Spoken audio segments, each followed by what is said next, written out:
अस्सलामुअलैकुम, welcome to my YouTube channel Muslima नादिल।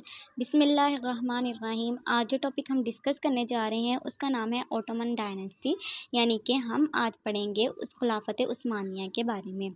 तो खिलाफत उस्मानिया जो है वो मिडल ईस्ट और ईस्टर्न यूरोप में जो है वो तकरीबन इन्होंने 600 साल हुकूमत की है, एक बड़े पैमाने पर, ठीक है।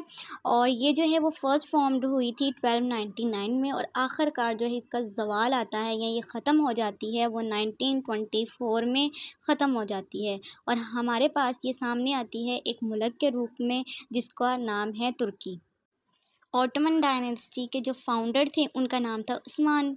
अब उस्मान जो थे वो एनातोलिया के तुर्किश कबाइल के एक लीडर थे। अब इन्होंने क्या किया है, उस्मान ने, इन्होंने अपना किंगडम जो था वो एक्सपेंड किया है, और जो एक्सपेंड किया, जितनी भी स्टेट अपने साथ मिलाई उन सबको जो है वो आज़ादी दे रखी थी। लेकिन ये सारी जो स्टेट्स थी वो काम करती थी एनातोलिया के अंदर ही। उस्मान जो था उसने एक गवर्नमेंट जो बनाई हुई थी वो फॉर्मल किसी भी किस्म की थी, यानी कि सबको जो है वो अपने मज़हब में, अपने कल्चर को जो है वो टॉलरेंस करने की सबको इजाज़त थी। और इसी वजह से इन्होंने जो है वो लोगों के दिलों पर भी राज किया था। अब हम जो डिस्कस करने जा रहे हैं वो एडमिनिस्ट्रेशन था। हम देखेंगे कि एडमिनिस्ट्रेशन इनका कैसा था। तो एडमिनिस्ट्रेशन जो ओटोमन डायनेस्टी का था वो ये था कि जो इनके लीडर होते थे और एडमिनिस्ट्रेटर होते थे ना, उनको हम सुल्तान बोलते थे, ठीक है। और ये जो सुल्तान का लक़ब था वो इनहेरिटली जो है वो बड़े बेटे के पास आता होता था, और बड़े बेटे के पास सबसे ज़्यादा जो है वो पावर होती थी कि वो अपने भाइयों को जो है वो कैदी बना सकता है। अब होता क्या था कि अगर एक बेटा, जो बड़ा बेटा है, उसके पास जो है वो इक़्तिदार आ जाता है, उसके पास पावर आ जाती है सारी, तो उसके पास ये सारा जो है वो एडमिनिस्ट्रेटर होता है, तो वो क्या करता है कि वो अपने भाइयों का कोई बगावत ना कर सके, कोई रिबिलियन ना कर सके, उसके ख़िलाफ़ कोई खड़ा ना हो सके, वो क्या करता है कि वो जो है वो उस मुल्क से या फिर बाहर निकाल देता है या फिर उनको कत्ल करवा देता है, इनके एक्सक्यूट कर देता है। अब ये जो दस्ते इन्होंने सुल्तान ने बनाए होते थे उनको हम बोलते थे जेनिसरीज़, कि ये हमारी क्या हैं, ये हमारी ट्रूप्स हैं। अब ये जो सोल्जर होते थे ये सिलेक्ट कहाँ से होते थे? अब ये जो सिलेक्ट होते थे वो जो क्रिश्चियन फैमिलीज़ होती थी ना, उनमें यंग एज में जो है वो लड़के जो हैं वो सोल्जर भर्ती कर लिए जाते थे, और इनको कंसिडर कर लिया जाता था स्लेव। लेकिन इनके साथ जो ट्रीट किया जाता था वो बहुत अच्छा ट्रीट इनको किया जाता था, और रेगुलर इनको सैलरीज़ दी जाती थी, और भी बहुत से जो हैं वो इनको फैसिलिटीज़ दी जाती थी। अब हम जो टॉपिक स्टार्ट करेंगे वो एडवांसमेंट है, कि इनकी जो थी वो एडवांसमेंट कैसी होती थी ऑटोमन डायनेस्टी की। अब हुआ क्या था कि 150 ईयर जो ऑटोमन डायनेस्टी के वो कंटिन्यू तौर पर ये जो है वो एक्सपेंड करते रहे हैं, टेरिटरीज़ को अपने जो है वो अंदर मिक्स करते रहे हैं, अपनी टेरिटरीज़ को जो है वो बढ़ाते रहे हैं। अब जो मोस्ट पावरफुल डायनेस्टी थी उस टाइम पे वो बेंजनटाइन डायनेस्टी थी, और इसको जो है वो महमद ने जो है वो, एक महमद जो था वो लीडर था इनका, उन्होंने क्या किया था, इनके सुल्तान था, उन्होंने जो है वो ऑटोमन डायनेस्टी में, यानी कि ऑटोमन डायनेस्टी के लीडर थे, तो इन्होंने क्या किया कि कैप्चर किया इस्तांबुल को, और उसको क्या बना दिया, बेंजनटाइन डायनेस्टी को कैपिटल बना दिया। अब हुआ क्या कि पहले तो इस्तांबुल कैपिटल था, तो कन्वर्ट किस में कर दिया इन्होंने, इस बेंजनटाइन में। लेकिन बाद में अगर हम देखें तो एक्सपेंड तो होती रही हैं, ठीक है, तो एक्सपेंड होती रही हैं, इसी के साथ जो है वो टर्न बैक हो गया है कि इस्तांबुल को ही कैपिटल रहने दिया जाए, ना कि बेंजनटाइन को। अब ऑटोमन डायनेस्टी जो है वो दुनिया की एक largest and most powerful dynasty जो है वो बन गई थी। लेकिन जब इस्तांबुल को जब इन्होंने कैप्चर किया तो वहाँ पे बहुत ज़्यादा स्कॉलर्स थे, आर्टिस्ट थे, उन्होंने क्या किया, वो जाना शुरू हो गए इटली की तरफ, और इसी वजह से यूरोपियन जो है वो रिनाइसेंस का जो है वो टाइम पीरियड शुरू होता है। लेकिन अभी हम इसमें ज़्यादा डिस्कस नहीं करेंगे।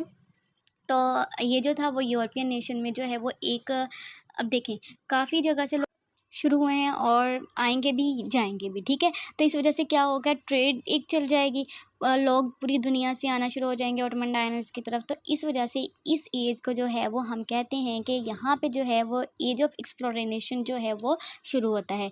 अब जो हम टॉपिक डिस्कस करेंगे वो है सुलेमान। सुलेमान जो है वो मोस्ट इम्पोर्टेंट जो है वो सुल्तान रहा है ऑटोमन डायनेस्टी का। क्यों रहा है? क्योंकि इसकी हुकूमत के दौरान जो है वो ऑटोमन डायनेस्टी अपनी पीक पे थी, यानी कि हम इसको कहेंगे तो हम कहेंगे कि ग्लोरियस पीरियड था ओटोमन डायनेस्टी का।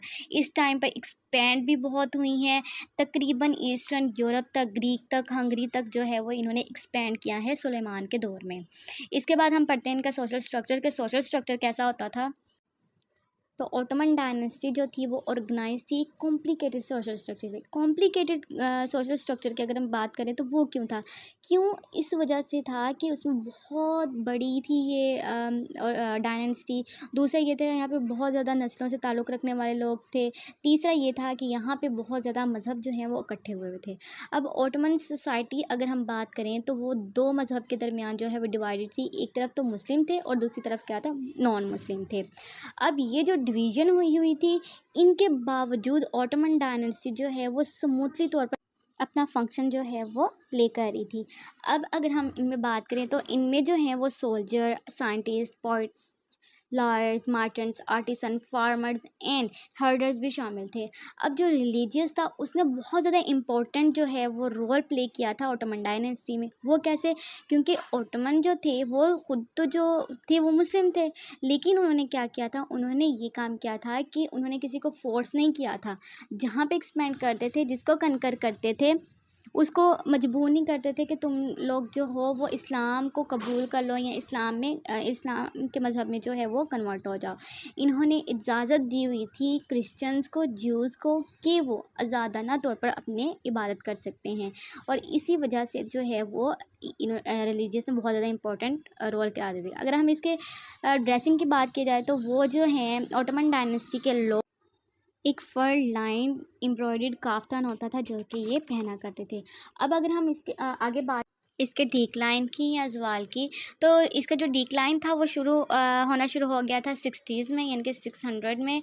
और इसकी वजह क्या थी कि इन्होंने जो है वो बहुत ज़्यादा जो है वो अपनी एम्पायर जो है वो बढ़ा ली थी, और इनका जो मुकाबला होना शुरू हो गया था इकनॉमिकली तौर पर, वो इंडिया और यूरोप से होना शुरू हो गया था।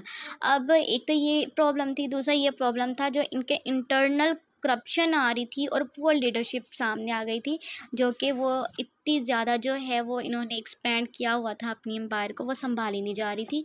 तो इस वजह से इनका डिक्लाइन होना शुरू हो गया और आखिरकार जो है वो तुर्की जो है वो एक मुल्क बन गया था खिलाफत उस्मानिया का, यानी कि वहाँ पे पुलिस समा गई थी। और आखिर में जो है वो तुर्की को जो है 1923 में रिपब्लिक के तौर पर, यानी कि जमहूरी मुल्क के तौर पर इनको ऐलान कर दिया गया था। इसी के साथ हमारा टॉपिक जो है वो ओटोमन डायनेस्टी का वो ख़त्म होता है। मुझे इजाज़त दें, अल्लाह हाफ़िज़।